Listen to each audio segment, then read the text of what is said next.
U.S. consumers are engaged in a historic debt binge, and delinquencies are ominously rising, Michael Snyder reports. Americans are going into debt as if tomorrow will never come, but of course tomorrow always arrives eventually. What we're witnessing right now is truly a historic debt binge, and to many of the experts it seems like there is no end in sight to the unrestrained spending that's going on. But are U.S. consumers going into record levels of debt because they're feeling good about things or because they're trying to survive in an increasingly harsh economic environment? In America today, the cost of living has become exceedingly oppressive. Employers are laying off large numbers of workers, and poverty and homelessness have been absolutely exploding all over the country. Millions of U.S. households are just barely hanging on by their fingernails, and many desperate consumers have been piling up debt in a frantic attempt to stave off the inevitable. According to new data that was just released by the Federal Reserve, consumer borrowing increased much faster than expected during the month of December.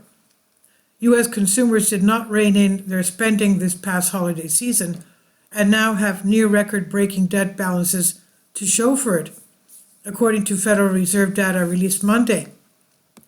Consumer borrowing spiked by $23.75 billion in November, more than doubling economists' expectations for a $9 billion increase, and sending outstanding credit balances north of the $5 trillion mark for the first time on record, the Fed's latest consumer credit report showed. The monthly increase during the critical holiday shopping month was driven by higher rates of revolving credit, which includes mostly credit cards, which soared by nearly $19.5 billion. The third highest monthly increase on record that goes back to 1943. For quite a while, U.S. consumers were able to handle rapidly rising debt levels, but now it appears that we're reaching a breaking point. In fact, we're being told that delinquencies are at their highest level since 2012. However, the sharp increase in credit balances is starting to be a cause for concern, Ted Rosman, Bankrate senior industry analyst, told CNN via email. Credit card usage and buy now, pay later usage seemingly surged during the holidays, on top of already hefty debt loads, Rosman said, and now delinquencies are at their highest level since 2012.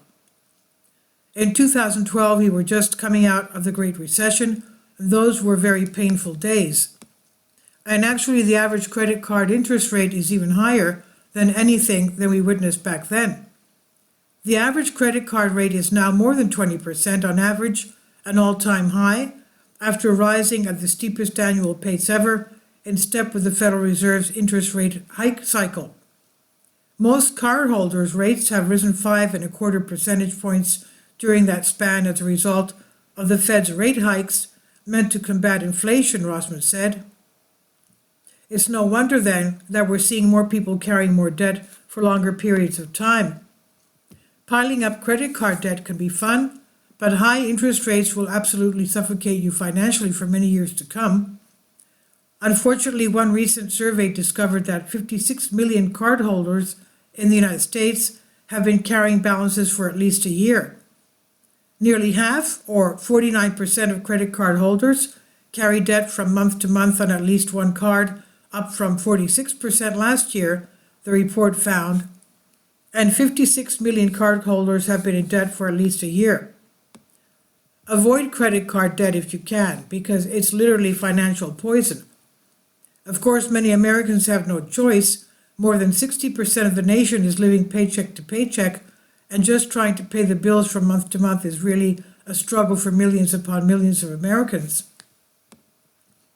Our leaders insist that they have inflation under control, but we can all see that that's not the case.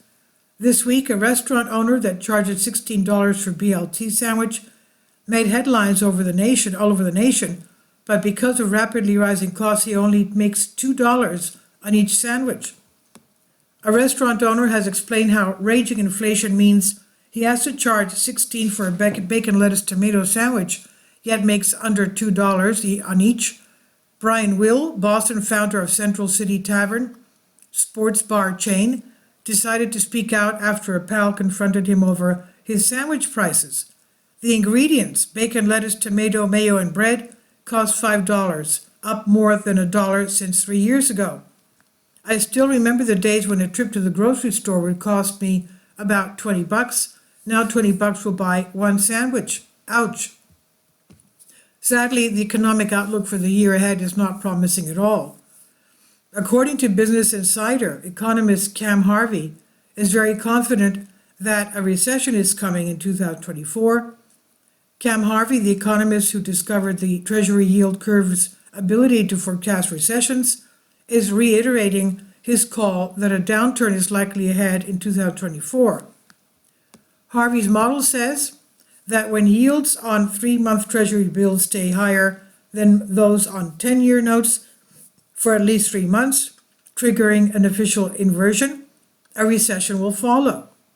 The indicator has preceded each of the last 8 recessions and has not produced any false positives. Yields on the 2 government bond durations have been officially inverted for 12 months now. I can't argue with his analysis, but what we're facing in the long term is not just another economic downturn. Ultimately, we're facing in the long term is a perfect storm that will result in a complete meltdown of our entire system. The tremendous economic turmoil that we've been experiencing during the Biden administration is just the beginning. All of the long-term trends are pointing in one direction, and the consequences of decades of very foolish decisions are starting to catch up with us very rapidly, it appears. And this is by Michael Snyder. He says about the author, my name is Michael, and my brand new book entitled Chaos is now available in paperback for Kindle on Amazon.